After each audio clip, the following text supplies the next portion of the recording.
ठंड का के है स्टोरी। रामकुमार खाना खाकर थोड़ी देर धूप में बैठा ही था कि ठेकेदार ने उसे देख लिया। वह गुस्से में रामकुमार के पास आया। उसे देखकर रामकुमार उठकर ईंटें उठाने को चल दिया। तभी ठेकेदार बोला, कहाँ जा रहा है बे? कब से आराम फरमा रहा था, अब मुझे देखकर काम पर लग गया। रामकुमार सकपका गया। वह बोला, नहीं मालिक, बस अभी खाना खाकर 2 मिनट धूप में बैठा था, बहुत ठंड है। ठेकेदार ने उसे घूरते हुए कहा, अगर धूप ही सेकनी है तो घर जाकर सेक, यहाँ काम करने आता है या धूप सेकने? तेरे आधे दिन के पैसे काटूंगा। रामकुमार को बहुत गुस्सा आया, लेकिन अपने परिवार के बारे में सोचकर बोला, मालिक ऐसा जुल्म न करो, बच्चे भूखे मर जाएंगे। ठेकेदार को और गुस्सा आ गया, अबे मैंने तेरे बच्चों का ठेका ले रखा है, कल के मरते आज मर जाएं। अब पानी सिर के ऊपर हो चुका था। रामकुमार ने इधर उधर देखा, उसके साथ के सारे मजदूर अपने अपने काम में लगे थे, जैसे किसी ने कुछ सुना ही न हो। रामकुमार बोला, मेरे बच्चे के बारे में कुछ मत बोल, नहीं तो यही ईंट तेरे सिर में मार दूंगा। चल, मैं काम नहीं करता, ला मेरा हिसाब कर, आधे दिन के पैसे दे। ठेकेदार बोला, अच्छा मुझे धमकी देता है, जा भाग जा, नहीं देता पैसे, जो करना है कर ले। रामकुमार को अपनी गलती का एहसास हो गया। अगर पैसे नहीं मिले तो घर में चूल्हा कैसे जलेगा? रामकुमार ने कहा, मुझे माफ कर दो, पर आधे दिन के पैसे तो दे दो। लेकिन ठेकेदार अपनी बात पर अड़ा था। रामकुमार बहुत गिड़गिड़ाया, लेकिन ठेकेदार ने उसे 1 पैसा भी नहीं दिया। वह थक हार कर वापस घर की ओर चल दिया। शहर के बाहर एक छोटी सी झोपड़ी में उसकी पत्नी लाजो और उसकी बेटी कंतो रहते थे। आज जब वह घर पहुंचा तो लाजो ने पूछा, क्या हुआ, बहुत परेशान हो और इतनी जल्दी काम पे से कैसे आ गए? रामकुमार ने कुछ नहीं कहा, वह बस इतना बोला, कम खत्म हो गया, कल से कहीं और काम देखना पड़ेगा। वह बाहर पड़ी टूटी सी खाट को धूप में खिसका कर लेट गया। पास ही में कंतो खेल रही थी। जब उसका ध्यान अपने पिता पर गया तो वो उनके पास आई। बापू, तुमने कहा था कल बाजार चलेंगे, आज मैं भी आपके साथ चलूंगी। यह सुनकर लाजो भी बाहर निकल आई। हाँ जी, आज जल्दी आ गए हो तो घर का राशन लेने चलते हैं। घर में कुछ भी नहीं है, पकाने को परसों सामान लाए थे, 2 दिन चल गया। रामकुमार सोच में पड़ गया। फिर वह बोला, मेरे पास पैसे नहीं हैं। ठेकेदार ने बेईमानी कर ली, मुझे आज पैसे ही नहीं दिए। लाजो सिर पकड़कर बैठ गई। हे भगवान, अब क्या करेंगे, कहाँ से खाना पकाऊंगी? हम तो रह लेंगे, लेकिन कंतो भूखी कैसे रहेगी? रामकुमार करवट लेकर लेट गया। उसके पास इस सवाल का कोई जवाब नहीं था। शाम होने लगी तो रामकुमार चारपाई को झोपड़ी के अंदर ले गया और एक पुराना सा कंबल ओढ़ कर लेट गया। लाजो बाहर बैठी थी। कुछ देर बाद वह कंतो को घर का ध्यान रख, यह बोलकर कहीं चल दी।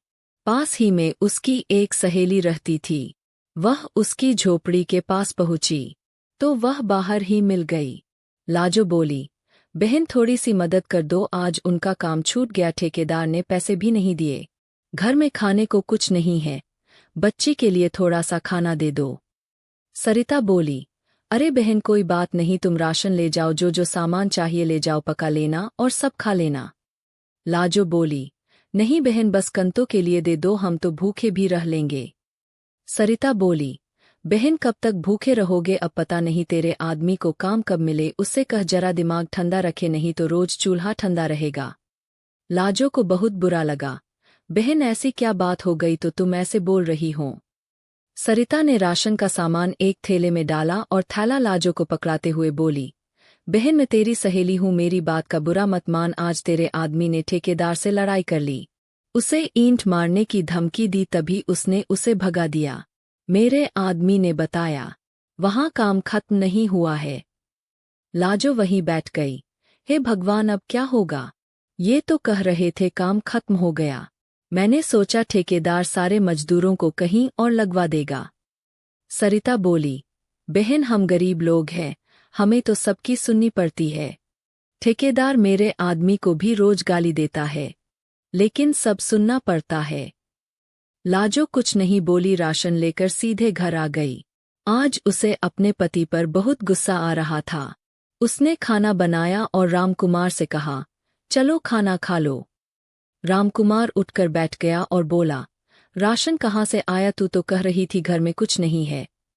लाजो को गुस्सा और तेज हो गया। वह बोली, भीख मांग कर लाई हूँ। तुम तो लोगों के ईंट मारो, मुझे तो अपनी बच्ची के लिए भीख मांगनी पड़ेगी। सरिता से मांग कर लाई हूँ। रामकुमार को भी गुस्सा आ गया। वह बोला, कोई मेरी बच्ची को मरने के लिए बोलेगा तो उसका सिर फाड़ दूंगा। लाजो ने यह सुना तो वह पूछने लगी कि क्या बात थी।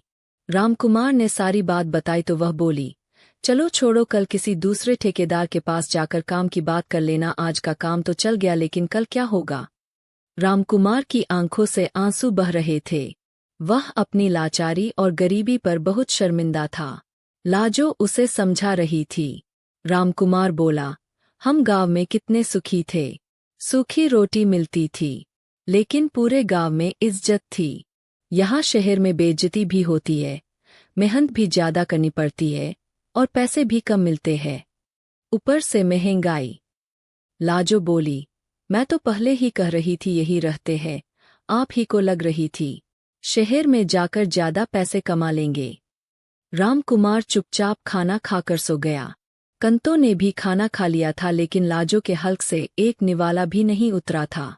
अगले दिन रामकुमार ने काम ढूंढना शुरू किया, लेकिन कहीं भी काम नहीं मिला। वह शाम को घर आया तो पता लगा कंतो को तेज बुखार है। वह उसे डॉक्टर के पास भी नहीं ले जा सकता था। लाजो के पास कुछ पैसे थे तो केमिस्ट से बुखार की गोली ले आया और कंतो के सिर पर पट्टी रखता रहा। जैसे तैसे रात गुजरी, भूख से दोनों बेहाल थे। कंतो का बुखार उतर गया था, लेकिन वह बहुत कमजोर थी। रामकुमार सुबह उठकर उसी ठेकेदार के पास पहुंच गया और बोला, मालिक, मेरे से बहुत भूल हो गई, माफ कर दो, वापस काम पर रख लो। ठेकेदार बोला, नहीं भैया, कल तुझे गुस्सा आया और तूने ईंट मार दी तो मैं तो मर जाऊंगा। एक काम कर, मुनीम जी से अपने आधे दिन के पैसे ले जा और मेरा पीछा छोड़। रामकुमार पैसे लेकर घर आया। पैसे लाजो को दिए। लाजो कुछ सामान ले आई और कंतो के लिए थोड़ा सा दूध ले आई।